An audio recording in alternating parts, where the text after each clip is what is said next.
Hello, and welcome back to another episode of Brain Squeeze. On this week's episode, Aqua and I are joined with the self-described bad Capricorn, full of horse girl energy, and definitely not an extraterrestrial, smarmy Sam, with today's struggle of being stuck inside during quarantine and a want to be an active participant with today's social climate. We're going to discuss how to be an active advocate online and IRL during the quarantine. But before we get into all of that, we're just going to put out a disclaimer that this episode is about advocating in an online and in-person format. A reminder that Smarmy and I are both cis white women and Aqua is a cis Latino woman. We are definitely not experts in this field, and we may share our views on human rights, other movements, and are bringing attention to topics that are important to myself and Aqua and Smarms. And we will not entertain any hatred of any kind, and remind people that if we do make a mistake at any point during this podcast, we're so open to have a polite conversation about it, because we're all open to listen. So there we go. Before we dive into our topic, though, Marms, hello, how are you? Yes. Hello. What an intro. Oh my gosh. Oh my Welcome gosh. to the podcast, my friend. So Thank you. we like to kind of give little life updates before we dive into our topic. So, Smarms, how's your life been? What'd you do today? What's going on? Oh my gosh. Well, to describe how my day was and has been, I ate hummus like ice cream from the container. So, I don't think I've ever done that. To be fair, it was fresh hummus. Like my boyfriend made it yesterday. Okay. And it's good hummus. Don't get me wrong, but we are running low on some food. Oh no. That was literally me this morning. Yeah. And so we don't really want to go to the grocery store just yet because it's still pretty smoky in Seattle right now. Mm-hmm. But we're taking it day by day, and hopefully we'll be able to go tomorrow and it will be less smoky. Yeah. But we have one N95 mask between the two of us, and obviously on top of our regular masks. Yeah. So yeah, it's a whole experience. Yeah, both of you guys are on the West Coast. I'm chilling in the South, but both of you guys are on the West Coast right now. And if anyone listening is unaware of what's happening on the West Coast, there's a really big forest fire. What would you classify that as? What's going on? A raging fire. Yes, a big old fire. Yeah, it's a series of wildfires that's happening across the West Coast. So the smoke that we're getting in Seattle are actually wildfires from Oregon. Okay. But a lot of the wildfires that are happening elsewhere are in Southern California. Yeah. And that's where I'm getting affected from it. Yeah.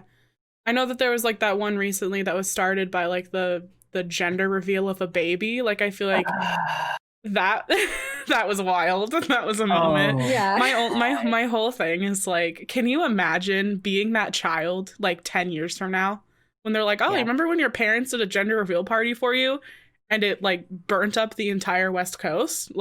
Oh gosh. I don't know. I'm just confused about the level of narcissism that you have to have. So I'm a native Californian, right? Yeah. I know that it's fucking dry.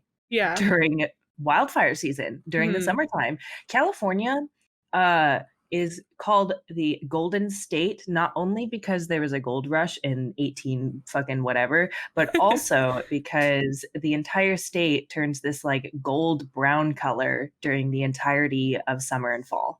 Is it because there's so many fires? It's because there's not a desert. Yeah, okay. There's not a ton of rain, and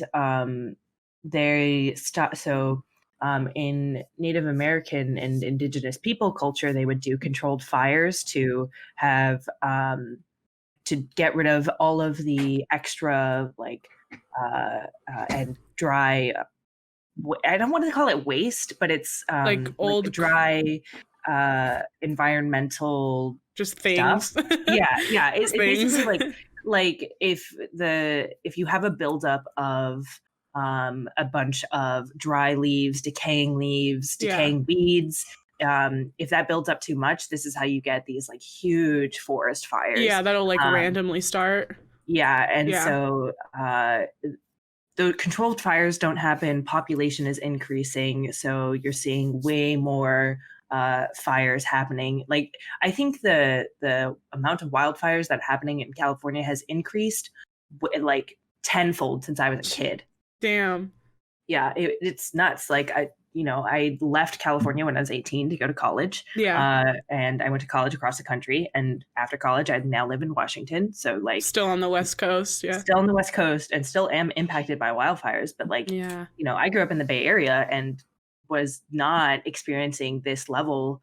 I experienced droughts pretty much my entire middle and high school experience was being in a drought in California, but we didn't have anything this crazy with the wildfires. Yeah, it's just like, it's all you're hearing about right now, and it's like, it kind of, it has to do with our topic today, like social media, like it's just everywhere. And I've been to California one time for TwitchCon in 2019. And I went to San Diego, which is that the Bay Area? I don't know. I don't know anything about it. The Bay Area is San Francisco. Oh, okay.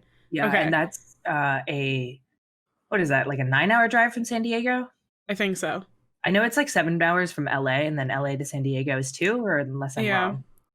I don't know what it's like to be in such a dry climate and have those things you have to like worry about. It's crazy. Like, my parents used to be so concerned about being in the drought and like saving water. And that was a huge thing. I remember just like having that experience. Yeah. We would have a bucket in our shower so that like if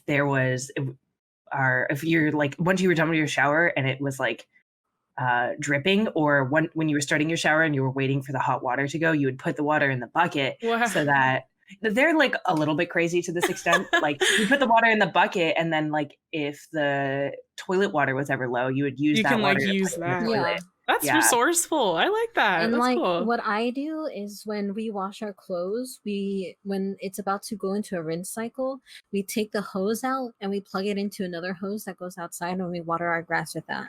That's so smart. Y'all are smart as hell.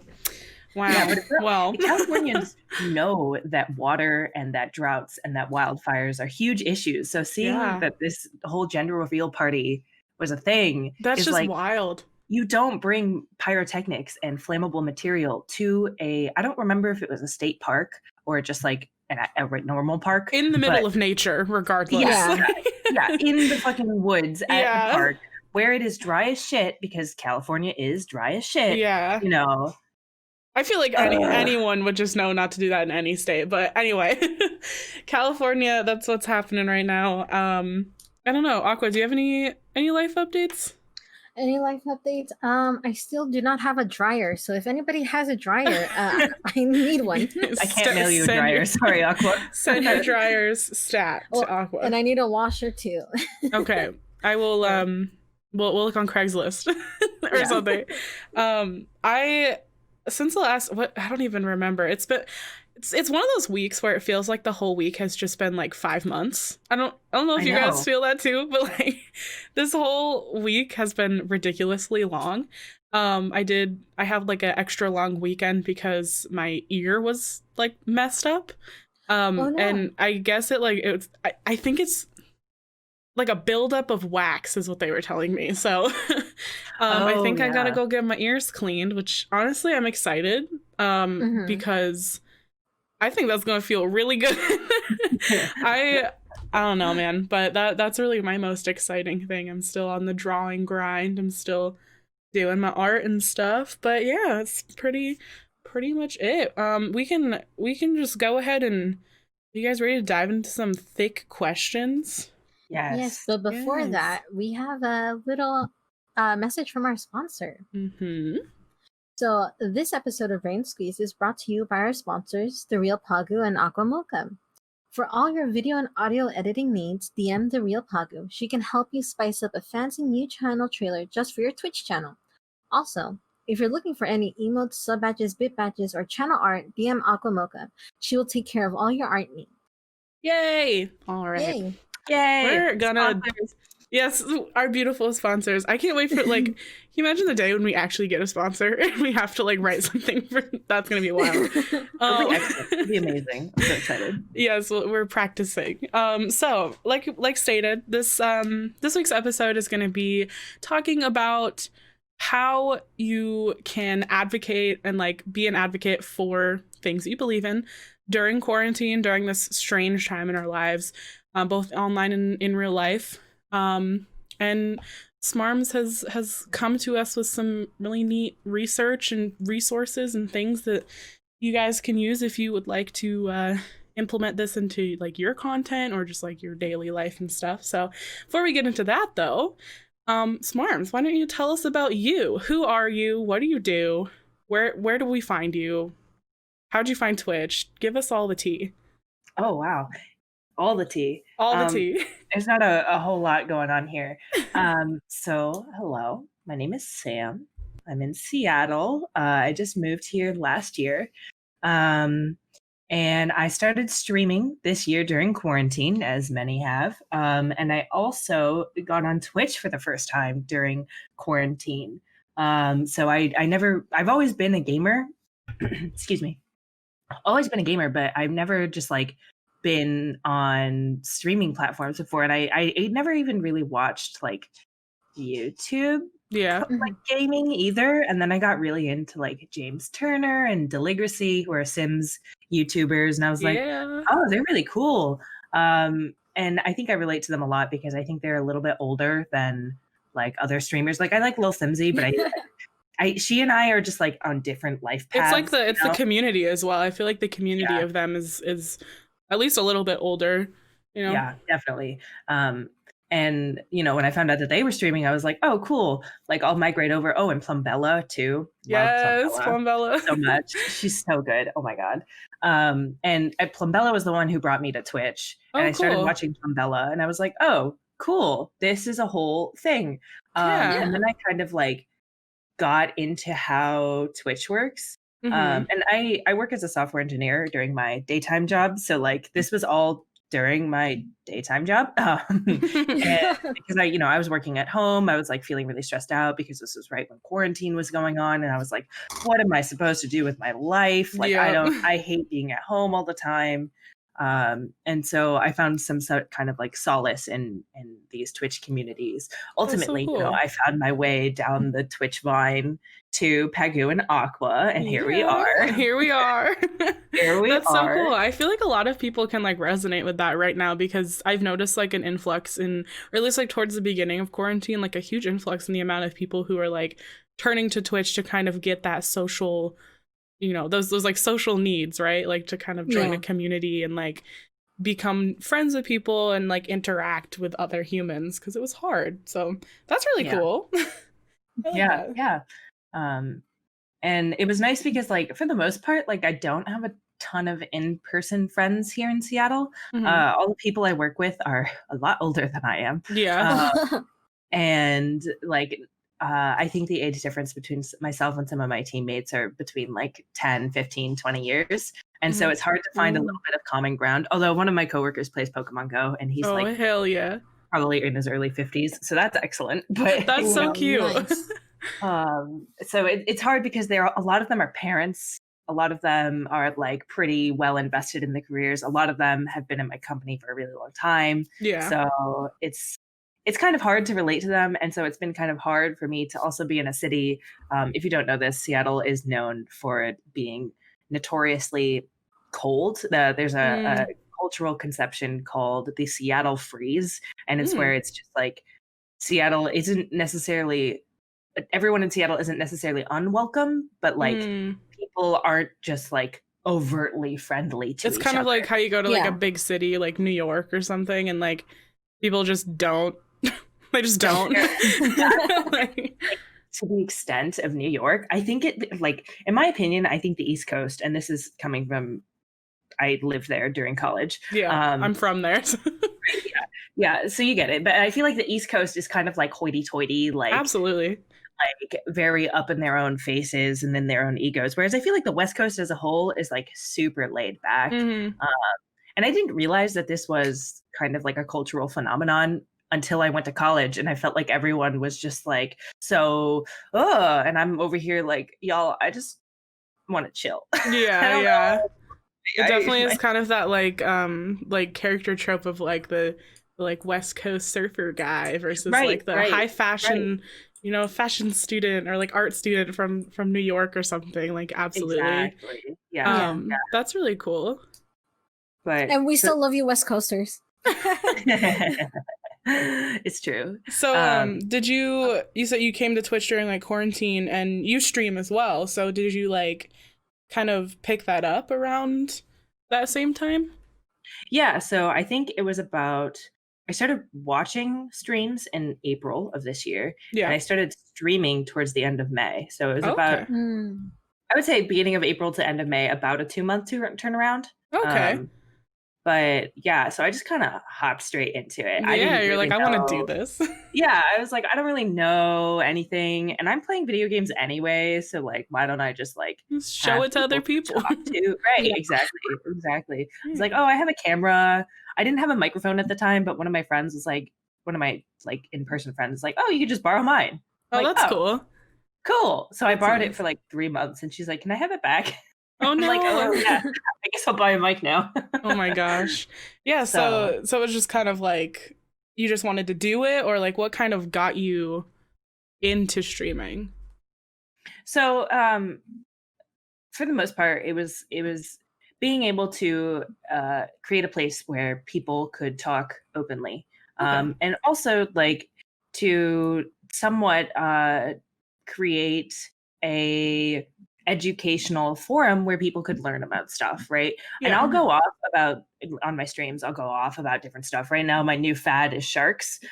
So in my Discord, in my Discord, we watched Shark Week, and then I gave a presentation about different kinds of sharks that we learned about. And we also did. So I'm primarily a sim streamer. We also did a shell that was shark themed. It was shaped like a shark. Cool. I know, it was very cute. I was really excited about it. And that was really fun. So, I like to bring fun educational things, because ultimately down the line, like I would like to be a professor. And I just started grad school last week, 2 weeks ago. Congrats. Thank you. That's exciting. I know it's a whole thing, but I'm going to grad school so I can get my master's and then like become a professor, because that's what I want to do. And I think Twitch is a good platform to practice for that. Yeah, so, like you have a whole bunch of people that you can like teach to, like openly, just who are ready to learn and stuff. That's really cool. You definitely have like professor vibes. I'm sure you've gotten that before, but I've never gotten that before. Actually, someone did say when I was doing my Shark presentation that they did think I was like a teacher, and I was like, oh, that's amazing. No, you have like a really good your thoughts are, or at least anytime I talk to you, like your thoughts are very like well put and like put together, and you think about things before you talk. You're not just like pee pee poo poo, like, you know what I mean? Not all the time, but yeah. I like try that a lot. So you kind of use your platform as like an educational / entertainment little. Oh yeah, don't get me wrong. Like, there's definitely pee pee poo poo content out there. I remember the tinfoil hats. Yeah. Oh yeah, I wouldn't even consider that pee pee poo poo content now, though. Yeah, I love it. That's very iconic. It's a new era. I still have my tinfoil hat sitting right here, right next to me. I still have mine because it was a cauldron, and I can't really I keep calling it a cauldron. A colander. Colander. Oh my lord! Oh wow! Well, that's really awesome.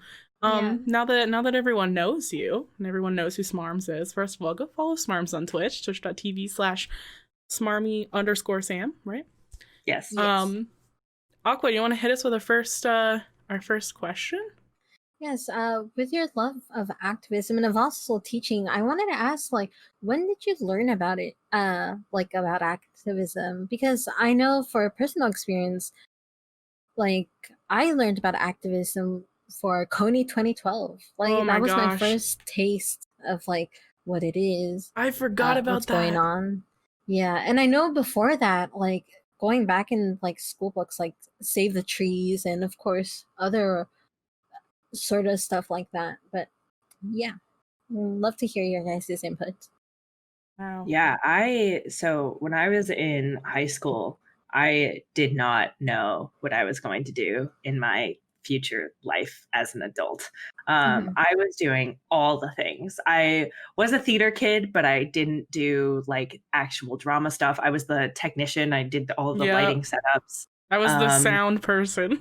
Yeah, I did the sound, I did the lighting depending on the show. Yeah. And so like for a minute I thought I was going to go into that, and like I applied to schools for that, but then I also was like very invested in Model UN, and in California we have this thing called youth in government, which is effectively like if you were to take the California state government and boil it down, where a bunch of students mocked that government. It's very similar to Model UN, but on the state level and particular to California. Yeah, we had something like that in Vermont. I didn't do it because I was too busy being a kid. But I remember all of my friends would do that, and I thought it was really cool. They would like go to the like state house. Is that I don't know anything about Capital. the government. Yeah. They would go Capital. to like the state house, and then they would like do like fake debates and like. Yep. It was intense. Yeah, we did. I was focused a little bit more on the courts. So I focused a lot on like within that system. We also did like the Supreme Court and mock trial within that. And so I was like, I'm going to be the next Ruth Bader Ginsburg. I'm going to go to law school. It's going to be fucking great. And this is kind of like where I dipped my toes in for the first time, because I was actually working with and reading court cases. Damn. And not to like, you know, flex start a on pissing us contest or anything, but yeah, like, you know, it was just something that I had done and something that I was interested in. And I'm even, you know, still interested in the court system today. I think it has devolved a little bit more into like a general political activism, and more so that than like specifically talking about court cases, because I can't really do a whole lot as your average citizen, you know, reading about these court decisions that are coming down from the Supreme Court United States. The acronym is SCOTUS. So yeah.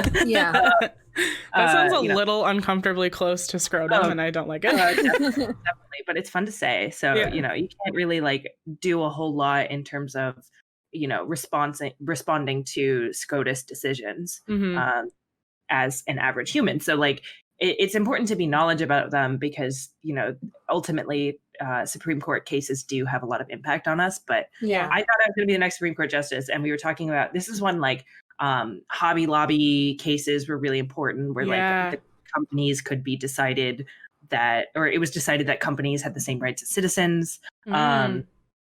And like that's a whole other thing about capitalism that I'm not even going to go into. But like we'll have to have you back for an episode about capitalism. Oh. Anyway, put a pin in that. But yeah, it's just it's a lot going on. But that was like my first toe dipping into being an activist. Was kind of just like being a high school student, like your introduction to like what activism was. I definitely think that like for me, I didn't really think about this until we had like written up the questions, and I was like pondering. I'm like, I don't know. I definitely, my biggest sort of like part in like activism is with the LGBTQIA plus community. I have always been surrounded in my family. I have tons and tons of family members who are LGBT, and myself being LGBT, and my own, you know, like mother being LGBT. Like I was very, very, very like, I guess was like exposed to like, you know, pride parades and the different like people going out with like picket signs, and they're like, you know, gay rights and stuff. Like I was very open, exposed to those things. So I think like thinking back on it, like, you know, obviously like Coney 2012, but like I didn't know what that was. Like I had no idea. I just thought it was a meme, you know. Definitely looking back at it, I think that like different things like pride and just like having open discussions with my family about you know, LGBT issues and things like that, like I think that might have been like my first sort of moment with activism in general, which kind of grateful for that. Thanks, Mom. Appreciate that. Yeah, Thanks. that's awesome. Thanks, family. That's so cool. Yeah, I like even though I grew up in the Bay Area, my parents are huge homebodies, which they definitely passed on to me, which is fine. But it also meant that I felt like I was a little sheltered, and obviously, like, I'm a white girl in the suburbs of San Francisco, right? So I don't think they had those conversations with me, so I had to kind of go out on my own and kind of figure out on my own. And I think this is important to mention, but like, and on the education topic as well, like, you're always learning. You're never going to know everything about one topic. You're never going to know everything, especially due to your specific experiences in the matter, right? Like, I'm never going to know the experiences of a Black woman living in the United States. And I just like have to accept that fact, right? But I can try to empathize and understand the situation, but I'm never going to know. Yeah, right? I definitely think that's like where my family came at. I mean, like, when they were teaching me things, I was younger. I hadn't, figured myself out yet. So I didn't consider myself to be part of the LGBT community. So when like my cousin and like my family members would like talk to me about these things, my mom would talk to me about these things, like it definitely helped me learn a lot of like, empathy and like being able to kind of put myself in their shoes and like understand why these things are an issue and like why people are hurt because they don't have this or like because this is happening. Like, definitely I think empathy is an important thing. I mean, not everyone is an empath, but I am hurtfully it hurts more than it helps sometimes, but and it's especially hard to have these conversations, in an online space, like having productive conversations in an online space, especially in online. That kind of goes into our next question. Go into that. So I think, like, going off of that too, like, it can be really difficult to have like, I don't want to say like professional, but like put together like conversations and chats about things like activism and certain topics that are like really, I guess, like intense. Like, they can be intense for some people. So what do you think, or like what do you recommend, or what do you do as yourself as like individual, or like things that you can do as a person to kind of become more of an activist in like the online or physical, like just mostly online, I guess, space? Like, do you like fundraisers? Do you do like sign petitions? Like, what do you recommend? So first and foremost, I always recommend educating yourself on the topic. If you are choosing, no one can devote 100% of their energies to every single thing that is happening online, right? Like, you can be super into advocating for climate change and global warming. You could be super into advocating for Black Lives Matter. You could be super into LGBT plus issues, but you're never going to be, if you're spreading yourself so thin, you're never going to be 100% vested, right? And I think it's important to be like, have a surface level knowledge about all of these, and obviously the more knowledge the better, but it's very hard to kind of choose what you want. Personally, I think, especially as someone who has even the smallest of a platform, it's important to pick one thing and have that conversation around one thing. Personally, I have chosen and advocate for Black Lives Matter. And what I have done in on my stream, at least, is I have had fundraisers for the Bail Project. And obviously the Black Lives Matter is a huge topic. And there are so many different nuanced things, and prison reform is one of these things, right? And so, like, I've done fundraising for the Bail Project and also done fundraising for my local Bail Project. I'll probably be doing another one soon coming up. That's awesome. And, I make sure to have myself open for conversation when people come into my streams and, are genuinely trying to understand. I think there's a difference between having a conversation with someone who is not willing to understand different perspectives, and there's someone who is. And that goes with, empathy, right?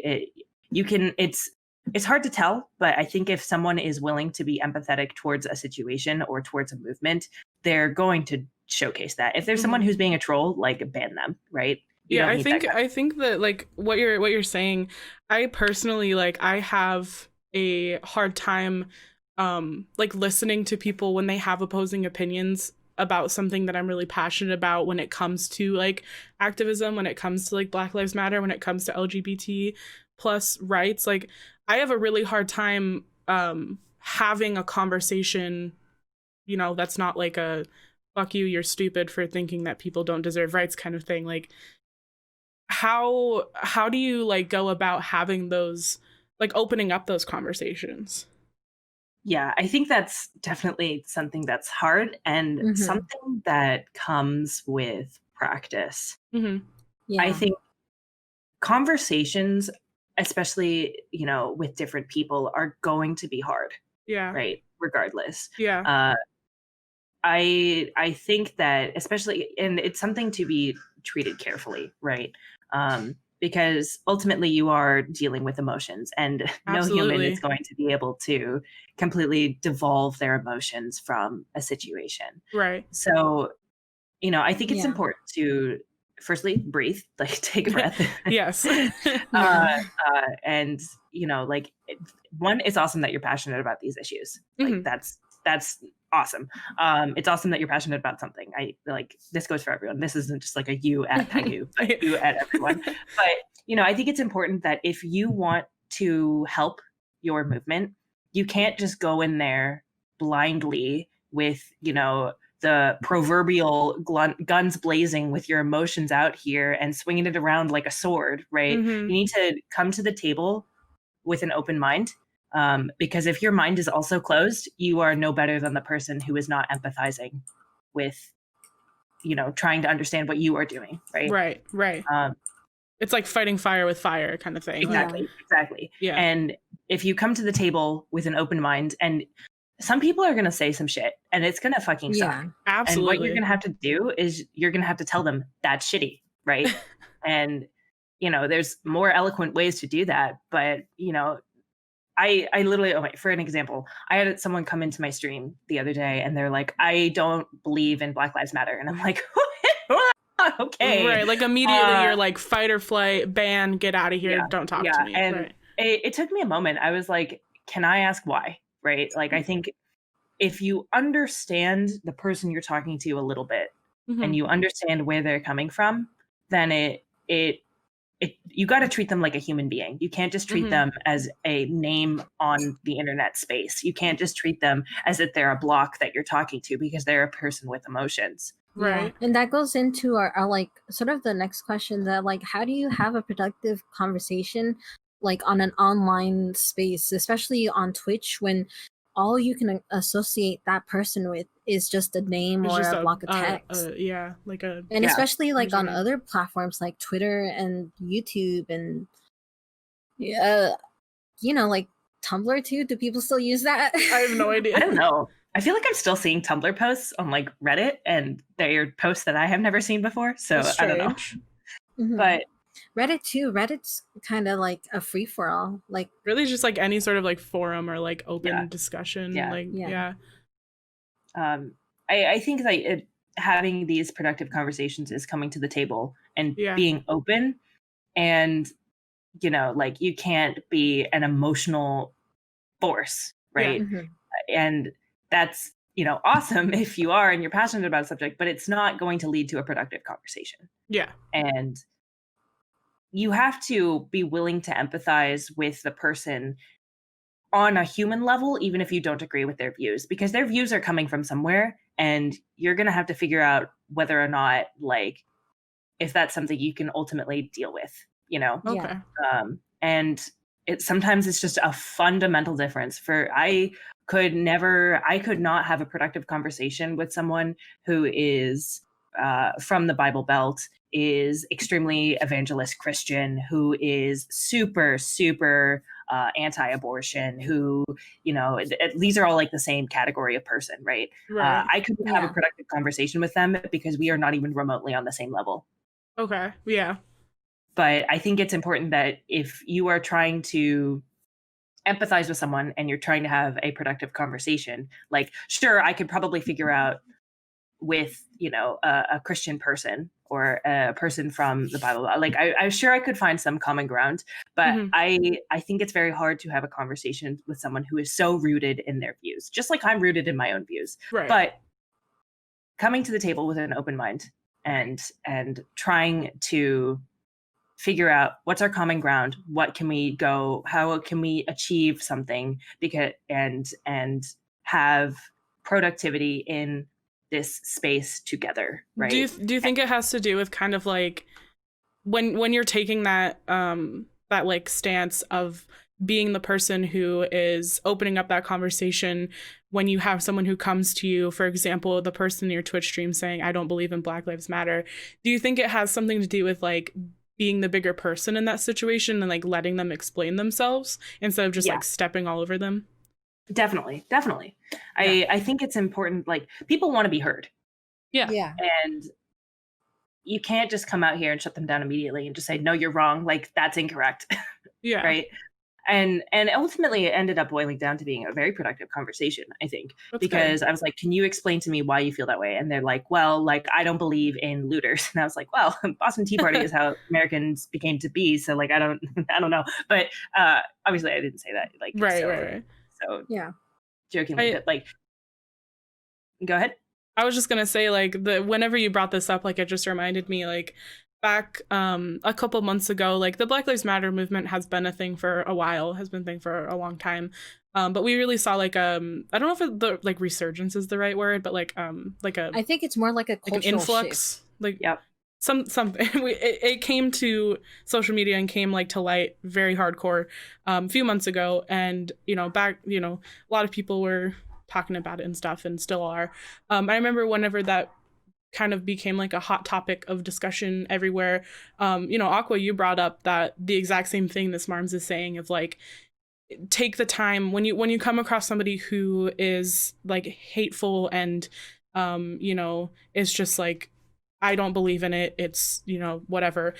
You had mentioned like we should learn, like we should just take the time to like teach and to like educate, and I definitely like that definitely stuck with me because like I am very much, like I said, the type of person where like when somebody says like, oh, LGBT rights, like, no, that's not a thing. You guys don't deserve it, whatever. Like I like almost shut down and I'm like, I just get rid of them, like throw the whole person away.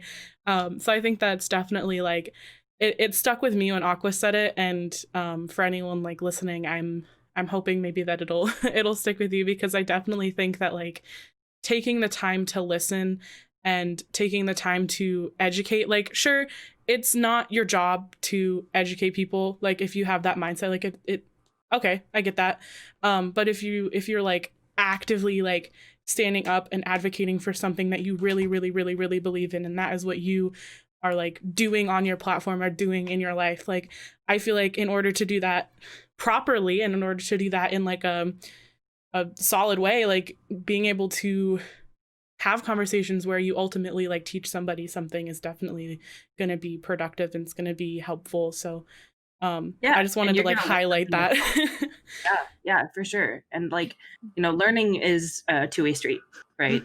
So you're probably going to learn something as well from that conversation. Absolutely. Yeah, we all have to remember that it's a conversation, not a debate. And that's something my English professor told me, like, in order to have a debate, you both have to be very well educated. And if I can disprove you and you can disprove me, this is not a debate because it's not an educated conversation. Right. And again, that goes back to empathy, right? A conversation requires you to be empathetic to the people you're talking to. Yeah, that is a really good point, Aqua. Like these things that when you're talking to people about like, something like Black Lives Matter, like human rights aren't a debate, right? Like that's not something that you can like fight for. Like I don't know if that makes sense. Fight against. Fight against. Like like it definitely is a conversation. Like it's I've never thought of it that way, of like it's a conversation, not a debate. Like that's good. I like that. Yeah.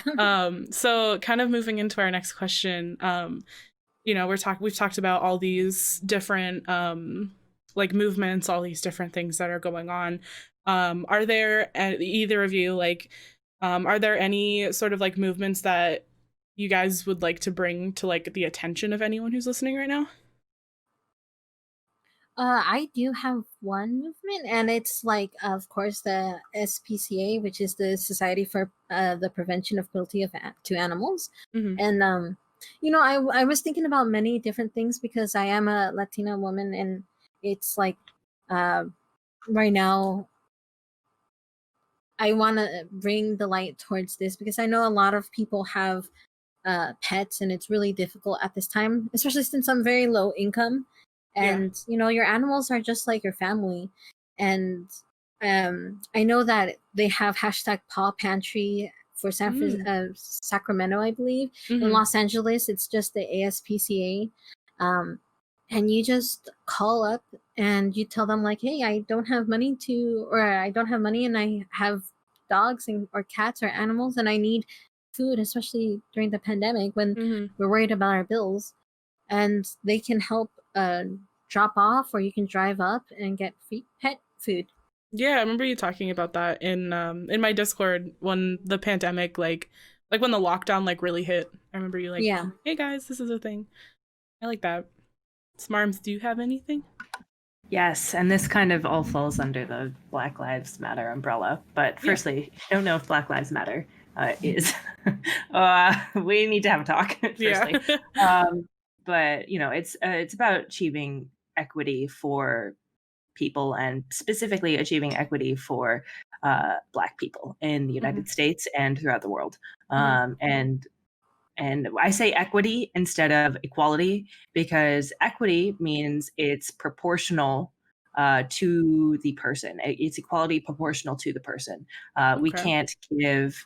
I saw this really amazing graphic today that showed that equality is giving everyone the same size bike, the same size, shape, and style of bike. But equity instead of equality is giving everyone a bike that is tailored for them. So whether you're tall, whether you're short, whether you're in a wheelchair, whether you're disabled in another fashion, it's achieving proportional equality for everyone. And I think that's important to mention here.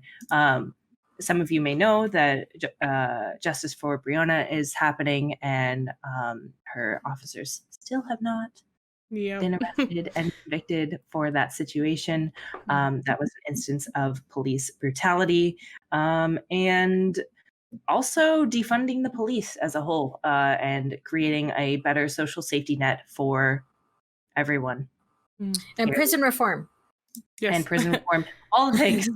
All the things. I know that specifically if you are listening and you are a Twitch creator, I know that there's a lot of really awesome like fundraising that you can do through Tiltify, is that what it's called? Yep. Where it makes it really, really easy. I did a fundraiser for the Bail Project a couple months ago. It was my first fundraiser ever, and it was like, really, this sounds like a sponsor for Tiltify. It's not. I'm just like, I think it's a really awesome resource for anyone who's looking to do any sort of like raising of money for something that they believe in. They have Bail Project on there. They have things like the Trevor Project if you are looking for more like LGBT centered things. And then they also have, I think it's called something Mind. It's like a mental health based like fundraiser as well. Those are all really awesome resources or like awesome places that you could fundraise for and actively do something while you're streaming if that's what you do. So I like that. That's really awesome. Also a huge thing that's happening in the United States right now. Please register to vote. Vote, yes. Do that. Yes. If you're not registered, yeah. Yeah, especially if you're outraged at today's political climate, remember, we as the people have the power to vote out those in power. True. That's the tea. Fuck Trump, straight up. Aqua, do you want to give us the last question? Smarmy, where can we find you? Where can anyone and everyone find you? Any social media, Twitches, multiple Twitches. Yes, I do have a Twitter, Instagram, and Twitch stream, all under the name Smarmy_Sam. Perfect. SMARMY. Perfect. So Smarmy there is you not go. a word people know. If you want to have a chat personally with Smarms about anything that we discussed here, have that conversation, go follow her on twitch.tv/smarmy_Sam. I can't talk. She's really awesome. I love her streams. Really great Sims content. Awesome horse girl content over there. Yes, 100%. Oh my God, I'm not even gonna acknowledge that. Go give her a follow if you don't already. Is there any, before we have our flash round of questions? Ooh, but before, I love this. I'm so excited. Before we do that, is there anything that you either missed talking about or wanted to add to what we were talking about in any of the other questions before we go on? I'm racking my brain to see if I can think of anything. But I think brain squeeze. we touched on the big things that I wanted to hit on was empathy and education. And Perfect. I think those are 2 points that if you were to take anything from this hour-long conversation, those 2 things. Those two things. Be empathetic. There we go. Be empathetic and be willing to educate and be willing to learn. Perfect. I'm glad we can squeeze your brain, and I hope we can squeeze our viewers and listeners' brains. Squeeze it. All right. Now we're gonna switch things up. This is a pretty in-depth, kind of like intense conversation, but now we're gonna do a fun little flash round of questions for Smarms to get to know her a little bit. Aqua, do you want to start? Yes. Are you ready, Smarms? I'm so ready. Wait. Can I define flash round? Yes or no? Yes or no, this or that. Okay. This or that. Okay. And only 5 seconds. No, 5 seconds. Okay. Oh God, this is stressful. Okay. Okay. 1, 2, 3. Do pineapples belong on pizza? Yes. Is a hot dog a sandwich? No. Coffee or tea? Coffee. Is a cereal a soup? Yes. Tuna on a Subway sandwich? Yes. Yes, another one. Another one. Oh my Lord. The tuna on a Subway sandwich thing is so polarizing for some reason. Also, can I elaborate on one of them? What? Yeah. Yes. I believe that hot dogs are tacos. Oh, that's a good. But is a taco a sandwich? I don't think so. I think the category of it's sandwich, which has like 2 things, top and bottom. Taco, which is 2 things side to side that may or may not be connected. And I think there's another category, like salad or something, and that's it's like using the cube theory. Like, yeah.